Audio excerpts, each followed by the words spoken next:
झील पर अब सर्दियों की धुंध और गहरी हो चुकी। इलारा और लोसीन की मोहब्बत ने एक जंग जीत ली थी, मगर ये उनकी किस्मत का अंत नहीं, शुरुआत थी। लोसीन जानता था कि उनकी रातें अब कभी पहले जैसी नहीं रहेंगी, क्योंकि तीन दुश्मन सिर्फ परछाई थे। असली अंधेरा अब भी जागना बाकी था। गांव की सरगोशियां, इलारा का गांव, जो अब तक उसकी चुपचाप जिंदगी का हिस्सा था, उसकी गैरहाजिरी महसूस करने लगा। लोग कानाफूसी करने लगे। वो झील पर जाती है हर रात, किससे मिलती है?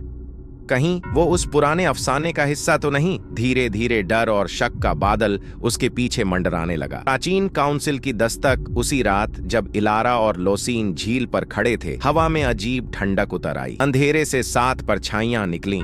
प्राचीन वैम्पायर काउंसिल, उनकी आंखों में सदियों की ताकत और क्रूरता जल रही थी।